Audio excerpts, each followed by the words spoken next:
आज हम personal selling and salesmanship जो आपकी किताब है उसके बारे में बात करेंगे। तो आपकी जो पहली यूनिट है उसमें है nature and importance of personal selling including the myth of personal selling. तो पहले तो आपको क्लियर होना चाहिए कि पर्सनल सेलिंग होती क्या है। Personal selling is the oral presentation in a conversation with one or more prospective purchasers for the purpose of making sales. Personal selling एक oral presentation है जो एक या एक से ज़्यादा prospective purchaser क्या होते हैं? ऐसे कस्टमर जो खरीदने की इच्छा रखते हैं, उनको अगर कोई सेलर सेल करता है तो खुद पर्सनली सेल करता है, that is called personal selling.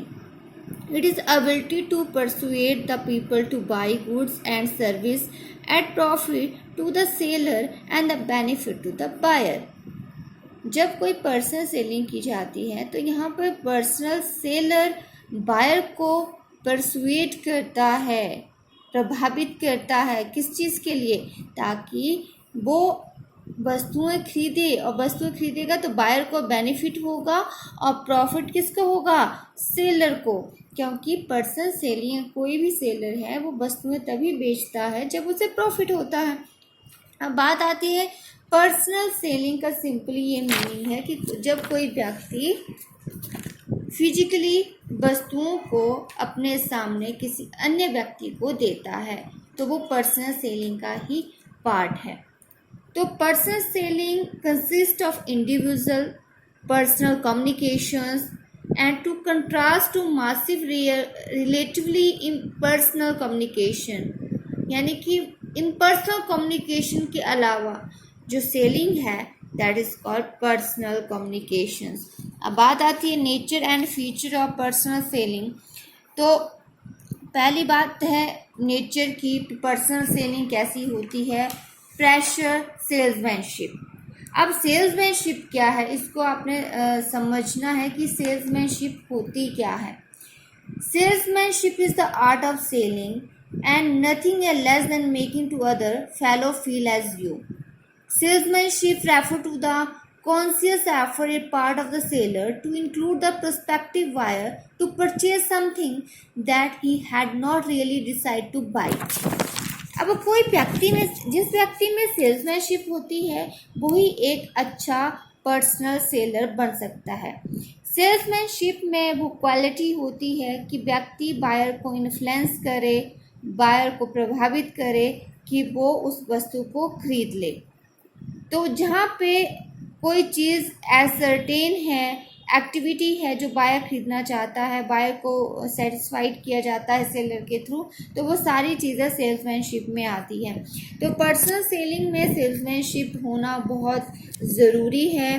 Persuasion, personal selling में परसुएट करता है पर्सनल सेलर पीपल को ताकि वो वस्तुओं को खरीद सके। अब ये बात आती है कि सेलर कभी नहीं चाहेगा कि बायर अपने रॉन्ग वस्तुएं लें, तो वो उस वस्तुओं के बारे में फेवरेबल ओपिनियन देता है, वस्तुओं की क्वालिटी के बारे में बताता है। तो परसुएशन होना बहुत ज़रूरी है। पर्सनल सेलिंग है aiming at service. Personal selling aim to provide service to the customer and the buyer have a problem as a salesman should help in providing a solution. The selection of a product which will satisfy the consumer bound to difficult task. Any wrong decision of a product will amount to wastage of scarce resource of the consumer.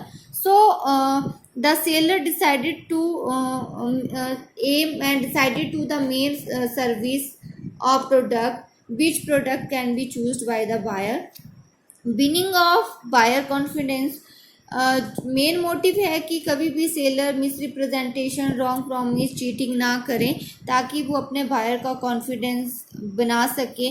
Mutual benefit, या benefit दो parties है, एक तो buyer एक seller. तो seller और buyer को दोनों को ही बेनिफिट होता है।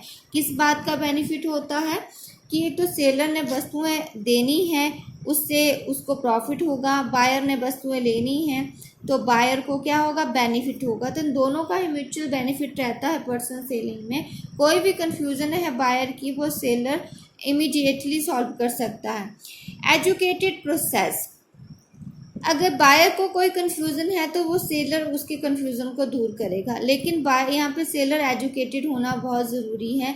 अगर किसी तरह की वस्तु, कोई इंग्रेडिएंट्स कौन सा है, वस्तु का प्रोसेस क्या है, कैसे वस्तु बनी है, तो उस प्रोडक्ट के बारे में जो नॉलेज है वो सेलर ही बता सकता है, मैन्युफैक्चरर बता सकता है। तो वो एजुकेशन प्रोसेस इसमें बहुत ज़रूरी है। Another one is a creative process. Creative process क्यों है, क्योंकि salesmanship is a creative activity. इसमें buyer behaviour, buyer problem, buyer method को जानना बहुत ज़रूरी है कि बायर को अगर प्रॉब्लम होगी तो उसको किस तरह से सॉल्व किया जा सकता है और किस तरह की फैसिलिटी उनको दी जा सकती है। तो एक क्रिएटिव प्रोसेस होता है। अब यहाँ पे बात नेचर की भी हो रही है, तो नेचर और पर्सनल सेलिंग क्या है, तो क्या एक पर्सन सेलिंग साइंस या आर्ट दोनों में से या तीनों में से कोई है, तो आप कह सकते हैं कि पर्सन सेलिंग, अगर मैं साइंस की बात करूं तो ये एक प्योर साइंस नहीं है, it is a social science, क्योंकि यहाँ पे ह्यूमन बीइंग के साथ डीलिंग की जाती है, ह्यूमन बीइंग की प्रॉब्लम को समझा जाता है, उनके इमोशंस, जो मेंटल सिचुएशंस हैं उनको अंडरस्टैंड किया जाता है। और जहाँ तक बात है प्रोडक्ट की, तो पर्सनल सेलिंग में भी अपने रूल रेगुलेशन होते हैं, अपने पोस्टुलेट प्रिंसिपल्स होते हैं जिनको फॉलो करना पड़ता है। तो ये एक साइंस भी है, पर प्योर साइंस तो नहीं कह सकते, but it is a part of the social science, it is a art, ज़रूर, बिल्कुल, डेफिनेटली। पर्सनल सेलिंग एक कला भी है, क्योंकि देखिए जहाँ पे पर्सनल सेलिंग की बात है तो फिजिकली आप कम्युनिकेट करते हैं पर्सन को। अगर पर्सन के पास कम्युनिकेशन स्किल इफेक्टिव है, पर्सन के पास नॉलेज है, स्किल है, प्रैक्टिकल वर्क है बात करने का, तो वो सामने वाले को इन्फ्लुएंस कर सकता है। तो हम ये भी कह सकते हैं कि हाँ, पर्सनल सेलिंग जो है वो आर्ट भी है और प्रैक्टिकल वर्क है, स्किल और नॉलेज इसमें इंक्लूड है।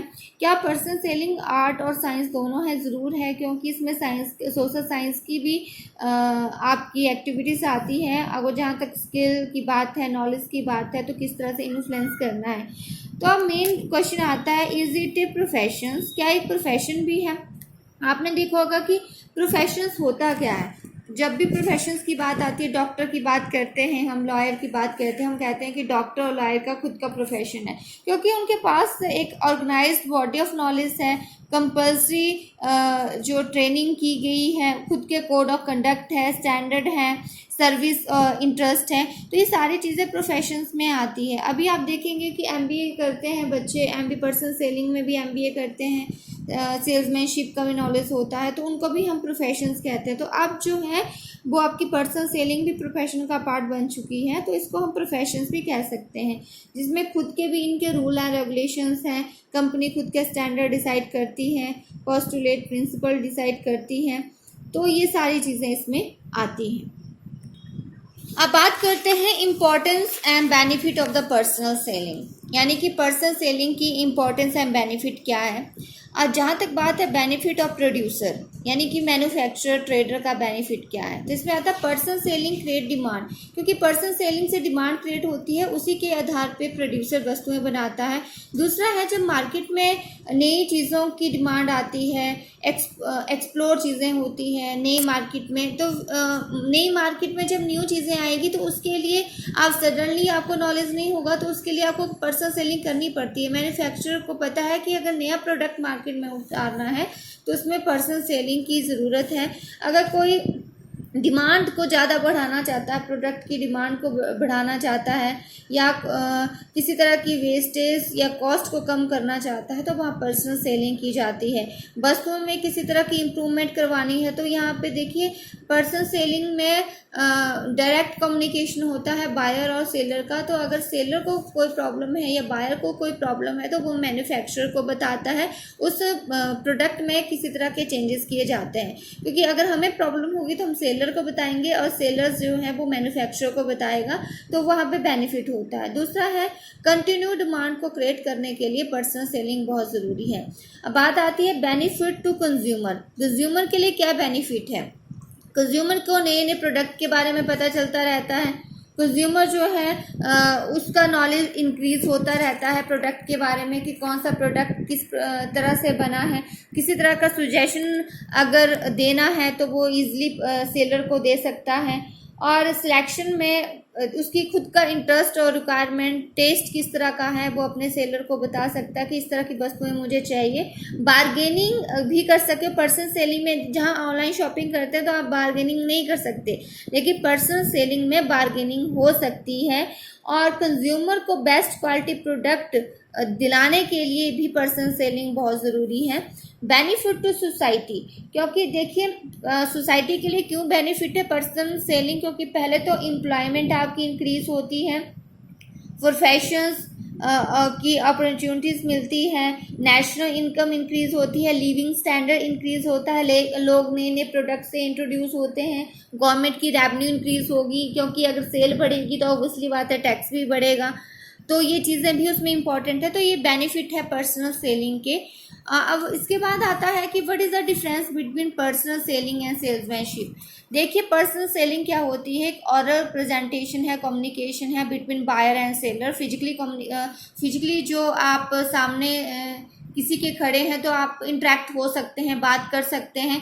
तो पर्सनल सेलिंग हमेशा ही बायर इनिशिएटिव होती है, बायर के लिए इनिशिएटिव है, क्योंकि यहाँ पे जो सेलर है वो बायर को इन्फ्लुएंस करने की कोशिश करता है, काउंसलर बनता है, उसका एडवाइज़र बनता है ताकि उसको एडवाइस कर सके।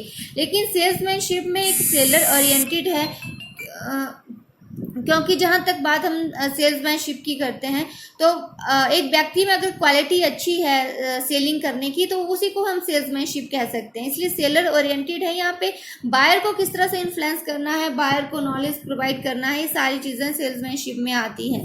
पर्सनल सेलिंग आपका वाइड कॉन्सेप्ट आता है, लेकिन सेल्समैनशिप आपका नैरो कॉन्सेप्ट है। नैरो कॉन्सेप्ट इसलिए है क्योंकि सेल्समैनशिप जो है वो पर्सनल सेलिंग का ही पार्ट है। पर्सनल सेलिंग में आप कंज्यूमर के बिहेवियर को आइडेंटिफाई कर सकते हैं कि कंज्यूमर क्या चाहता है, लेकिन सेल्समैनशिप में direct the person sell. Salesmanship ये बताता है कि पर्सनल सेलिंग किस तरह से करनी है, किस तरह से आप डील कर सकते हैं अपने कंज्यूमर के साथ।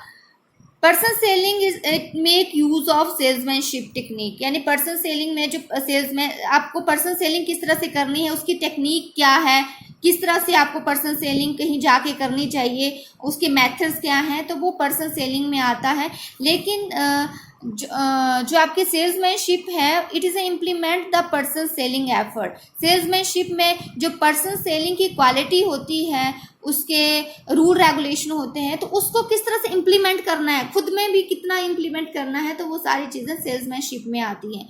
तो ये था डिफरेंस पर्सनल सेलिंग और सेल्समैनशिप में।